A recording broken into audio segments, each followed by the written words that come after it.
नमस्कार दोस्तों। राजस्थान में 6 विधानसभा सीटों के ऊपर होने वाले उपचुनाव में से आज हम इस वीडियो में बात करेंगे नागौर की खींवसर विधानसभा सीट के बारे में। दोस्तों, खींवसर विधानसभा सीट पर 2023 के चुनाव में हनुमान बेनीवाल यहाँ से एमएलए यानी विधायक चुने गए थे और 2024 के लोकसभा चुनाव में हनुमान बेनीवाल आरएलपी पार्टी की तरफ से नागौर लोकसभा क्षेत्र से यानी उम्मीदवार खड़े हुए थे और वो वहां से सांसद चुने गए। इस वजह से जो कि खींवसर विधानसभा सीट है वह खाली हो गई और यहाँ पर भी उन 6 विधानसभा सीटों में से एक है जो खींवसर विधानसभा सीट जिस पर उपचुनाव होंगे। आज हम बात करेंगे कि यहाँ पर भाजपा, कांग्रेस और आरएलपी की तरफ से किन किन उम्मीदवारों को मैदान में उतारा जा सकता है।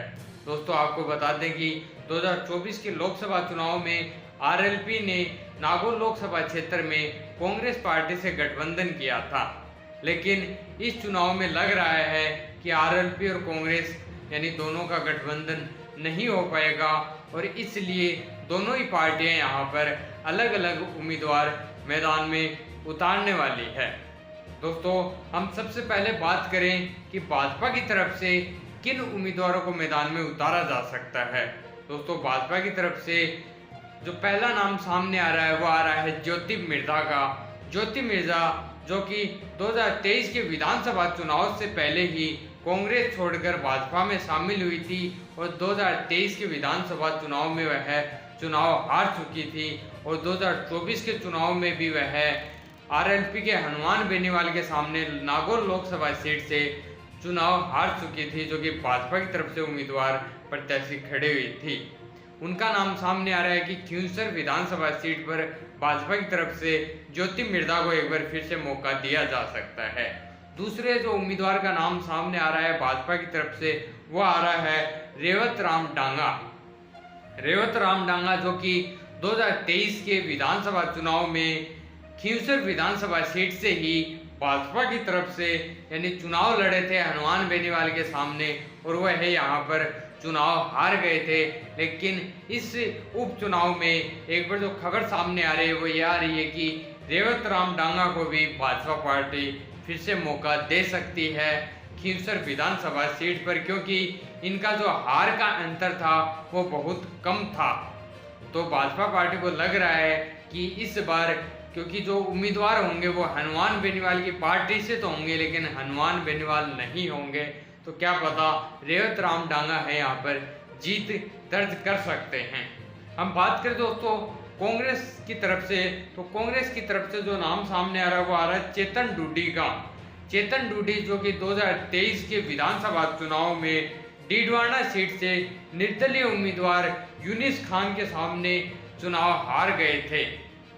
इस बार यह खबर सामने आ रही है कि वह कांग्रेस पार्टी की तरफ से मैदान में उतारे जा सकते हैं इस उपचुनाव में। बात करें दोस्तों अब आरएलपी राष्ट्रीय लोक पार्टी की कि यहाँ पर हनुमान बेनीवाल की जो पार्टी है उस पार्टी की तरफ से किन उम्मीदवारों को मैदान में उतारने के जो चांस लग रहे हैं, उनमें सबसे पहले जो नाम सामने आ रहा है वो आ रहा है कनिका बेनीवाल का। दोस्तों, कनिका बेनीवाल जो कि हनुमान बेनीवाल की धर्मपत्नी है, खबर सामने आ रही है कि खींवसर विधानसभा सीट पर हनुमान बेनीवाल अपनी पत्नी को मैदान में उतार सकते हैं, क्योंकि आपको पता है कि नागौर लोकसभा सीट पर यानी जो नागौर डिस्ट्रिक्ट है उसमें वैसे भी आरएलपी का अच्छा वर्चस्व है, अपनी अच्छी पकड़ बना रखी है हनुमान बेनीवाल ने। तो इस वजह से हनुमान बेनीवाल को लगता है कि यहाँ पर उनकी वाइफ हैं वो भी चुनाव जीत सकती हैं। और जो दूसरा नाम सामने आ रहा है वो आ रहा है नारायण बेनीवाल। नारायण बेनीवाल जो कि हनुमान बेनीवाल के भाई हैं, यहाँ पर हनुमान बेनीवाल उनको भी मैदान में उतार सकते हैं, यानी आरएलपी से हनुमान बेनीवाल अपने ही परिवार के इन 2 उम्मीदवारों में से किसी एक उम्मीदवार को मैदान में उतार सकते हैं। दोस्तों, आपको क्या लगता है इन उम्मीदवारों में से भाजपा, कांग्रेस और आरएलपी किन उम्मीदवारों को मैदान में उतार सकती है और क्या कहीं थोड़ी सी भी गुंजाइश लग रही है आरएलपी और कांग्रेस पार्टी के गठबंधन में तो यह भी कमेंट करके ज़रूर बताएं। और इन 6 उपचुनावों में से भाजपा और कांग्रेस पार्टी कितनी कितनी सीटें निकाल सकती है, क्या इन 6 सीटों में से कोई निर्दलीय उम्मीदवार भी बाजी मार सकता है? दोस्तों कमेंट करके ज़रूर बताएं। और चैनल को सब्सक्राइब नहीं किया है तो ऐसी ही रेगुलर जानकारी पाने के लिए चैनल को सब्सक्राइब कर लें। धन्यवाद।